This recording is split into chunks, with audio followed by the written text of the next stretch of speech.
Palavra da Verdade, com Hernandes Dias Lopes. Nós estamos acolhendo com muito carinho as irmãs, mães de oração, mulheres que têm se colocado na brecha em favor de seus filhos, filhos do coração, e têm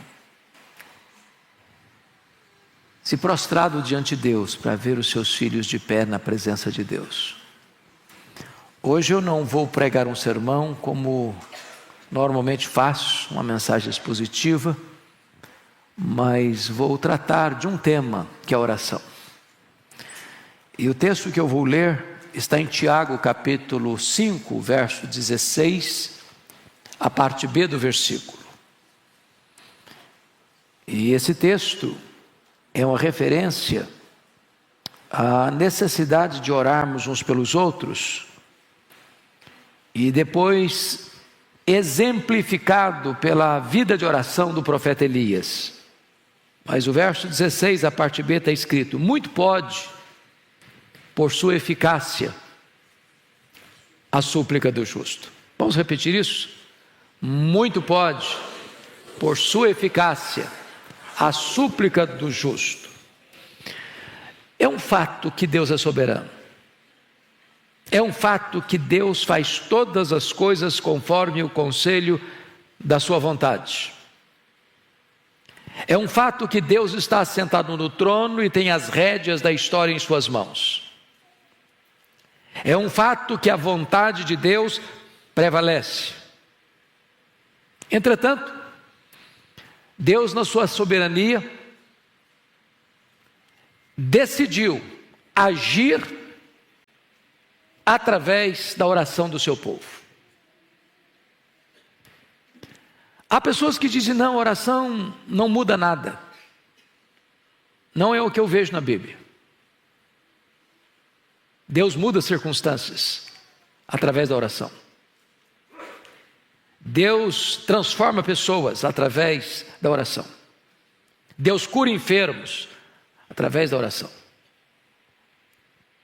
Deus restaura filhos e filhas através da resposta à oração.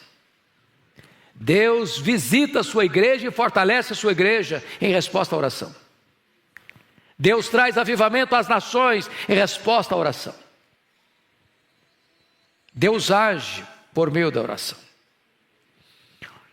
A oração não é para gente forte. A oração é para gente fraca. Nós não oramos porque somos fortes, nós oramos porque de fato temos consciência da nossa fraqueza. Mas a oração é a força mais extraordinária que age na terra, porque a oração une a fraqueza humana à onipotência divina. A oração conecta o altar da terra com o trono do céu. Quando o incenso do altar da oração sobe, retorna do trono para a terra, em termos das intervenções soberanas de Deus na história. É verdadeiro a frase: quando a igreja ora, o céu se move, a terra treme, e coisas extraordinárias acontecem na história. Então eu lhe faço uma pergunta nesta noite: você de fato crê que Deus age por meio da oração? É preciso dizer, não é a oração que é poderosa. Poderoso é o Deus que responde à oração. Mas você crê nisso? Me lembro certa feita que escutava uma palestra, e o palestrante, depois de discursar de forma profunda e até bela sobre muitos pontos da doutrinária cristã, colocou no seu esboço resto, no final do seu esboço, e disse que a oração é resto. Será que os patriarcas pensaram assim? Será que os profetas pensaram assim? Será que os apóstolos pensaram assim? Será que os pais da igreja pensaram assim? Será que os reformadores, os avivalistas, os missionários pensaram assim?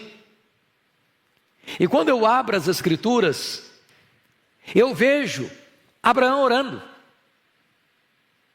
e Deus livrando o seu sobrinho Ló da condenação de Sodoma e Gomorra em resposta à oração de Abraão. Quando eu abro a Bíblia, eu vejo Isaac orando, e Deus curando a sua mulher Rebeca da esterilidade. Quando eu abro a Bíblia, eu vejo Jacó orando com lágrimas, pedindo misericórdia, e Deus mudando a história dele, salvando a vida dele aos 97 anos no Val de Jaboque. Quando eu abro a Bíblia, eu vejo Moisés se colocando na brecha diante de Deus em favor de Israel, porque Deus estava para destruir aquela nação e começar um outro povo, e Moisés se coloca na brecha: meu Deus, perdoa este povo, Senhor, ou então não quero ter meu nome escrito no teu livro. Eu vejo Samuel dizendo para a nação: longe de mim pecar contra o meu Deus, deixando de orar por vós. Quando eu abro a Bíblia, eu vejo Ana, uma mulher estéril, uma mulher que é afligida pela sua rival Penina, que é incompreendida pelo seu pastor, o sacerdote Eli, que é desencorajada pelo seu marido a desistir do seu projeto de ser mãe, mas ela derramando a sua alma diante de Deus, entendendo que Deus, em resposta da oração, pode reverter a sua enfermidade e pode fazer dela uma alegre mãe de filhos. Quando eu abro a Bíblia, eu vejo, meus irmãos, o rei Ezequias em lágrimas, chorando diante de Deus, pedindo uma cura de uma doença incurável e pedindo a libertação de um exército poderoso que entrincheirava Jerusalém. Quando eu abro a Bíblia, eu vejo Elias orando ao Senhor, e em resposta à oração de Elias, os céus se fecham, trazendo juízo sobre Israel. Eu vejo Elias orando, e Deus ressuscitando o filho de uma viúva. Eu vejo Elias orando, e Deus mandando fogo do céu, provando que só Ele é Deus. Eu vejo Elias orando, e as torrentes caindo na terra, restaurando aquela nação. Quando eu abro a Bíblia, eu vejo um Eliseu orando, diz: Deus, abra os olhos desse moço, para que ele veja. E quando os olhos de Geazi são abertos, ele percebe que maiores são aqueles que estão conosco do que aqueles que estão contra nós. Quando eu olho a Bíblia, eu vejo Jesus orando, ali no Jordão, e o céu se abrindo. Eu vejo Jesus orando e jejuando no deserto, e ele vencendo a Satanás. Eu vejo Jesus orando, chorando e sangrando no Getsêmani, entrando ali angustiado, mas saindo ali revestido de poder para enfrentar a cruz. Quando eu abro a Bíblia, eu vejo Jesus orando na cruz do Calvário, no final, no epílogo da sua vida terrena, ele está orando. Quando eu olho a Bíblia, eu vejo Jesus assentado no trono como nosso grande sumo sacerdote, vivendo sempre para interceder por nós. Eu olho a Bíblia e eu vejo Paulo orando na prisão, orando dentro de um porão de um navio, orando numa praia, orando num templo, orando na praça, orando na masmorra, orando e orando. Quando eu olho a história da igreja, eu vejo os pais da igreja orando: Policarpo, Irineu, João Crisóstomo, Aurélio Agostinho.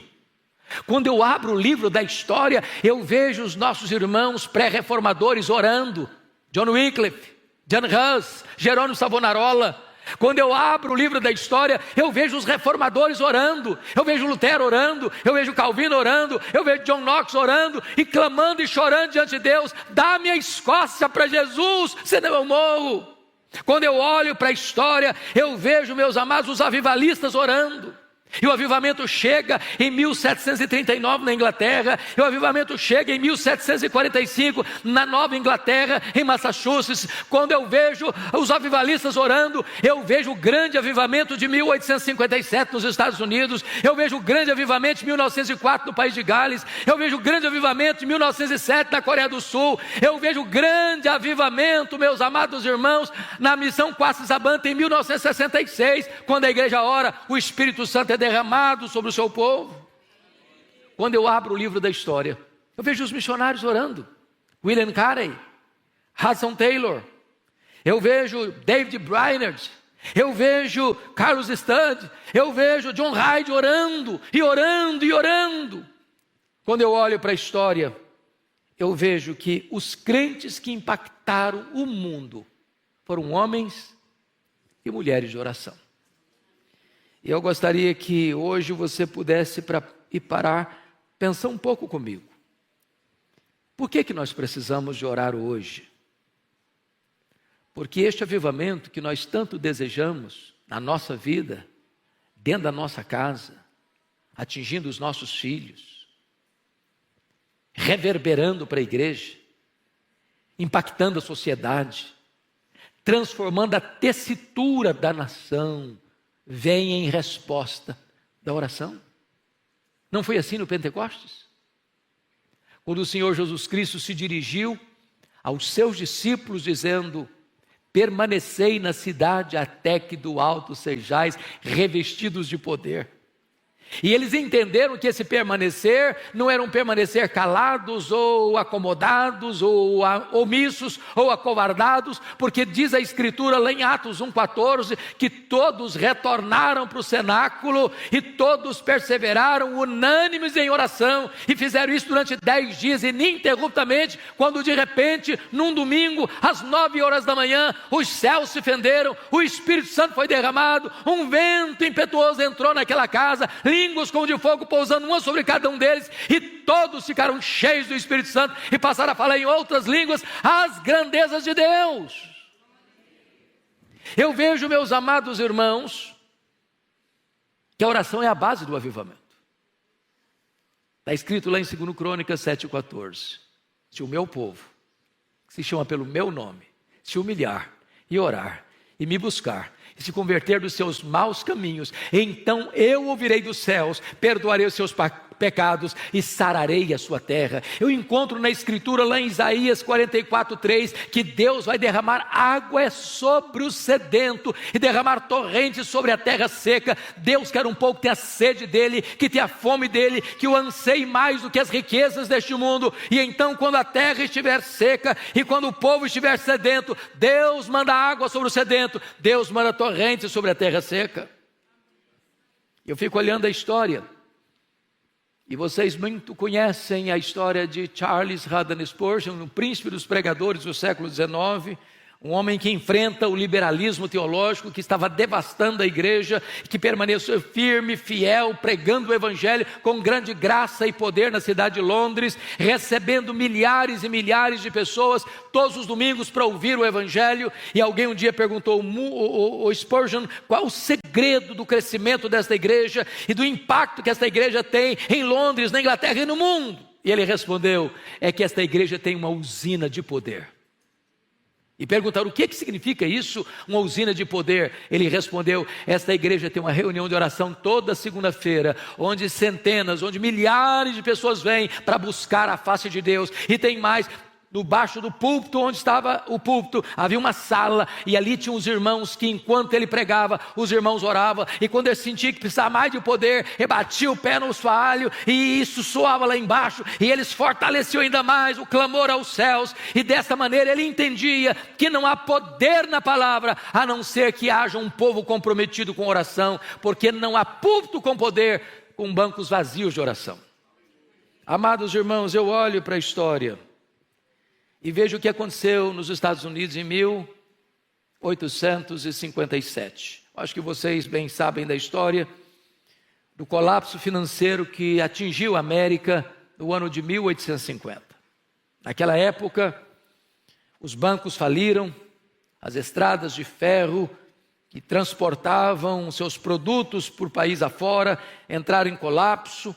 O desemprego era galopante, a economia estava em frangalhos, e então é nessa situação de grande crise financeira e econômica que um missionário urbano, Jeremias Lampier, no dia 1º de julho de 1857, assume o posto de um missionário urbano.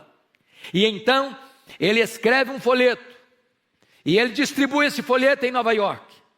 E ele chama homens de negócio, porque ele era um homem de negócio, para vir orar com ele num hotel em Nova York. Na primeira semana vieram 6 pessoas. Na segunda semana, tinha 40 pessoas. Em 6 meses, tinham 10 mil homens orando em Nova York por um grande avivamento espiritual. Em 2 anos, mais de 2 milhões de pessoas convertidas. Fruto desse avivamento, um jovem de 26 anos, que estudou no seminário de Princeton, ouvindo Charles Hodge pregar um sermão de missiologia, ele me diz: meu Deus, eu quero ir para o Brasil.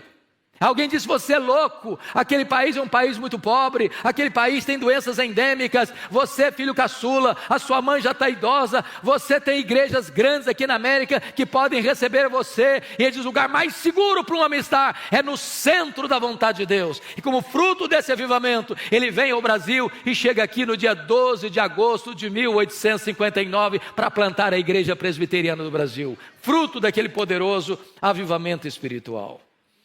Amados, o texto é claro: muito pode, por sua eficácia, a súplica do justo. E eu queria aqui trazer apenas 5 aplicações do que significa isso. Primeiro, Deus liberta filhos cativos por meio da oração. Nós estamos aqui porque mães têm se levantado para colocar diante de Deus os seus filhos. E quantos filhos foram alcançados pela graça? Porque mães estiveram na brecha, sem duvidar, com perseverança, como aquela mãe cananeia, cuja filha estava endemoniada. Aquela moça não tinha condições de ir a Jesus, nem de fazer qualquer pedido a Jesus. Ela vivia totalmente tomada e dominada por forças malignas. A sua mãe, embora gentia, a sua mãe, embora não tivesse tanto conhecimento, mas ela vai a Jesus, e ela clama a Jesus, e ela insiste com Jesus, e ela persevera em buscar a Jesus, e o milagre acontece na sua vida. O Senhor Jesus liberta a sua filha.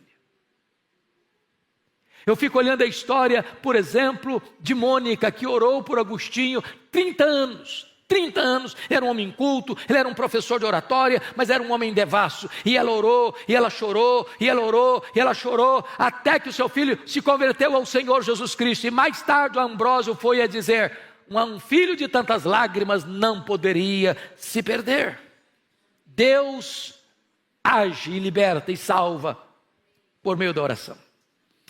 Eu não sei quantas de vocês ou quantos de vocês já leram o meu livro Mães Intercessoras, que eu tive o privilégio de convidar Dona Eusa Lidório para prefaciar.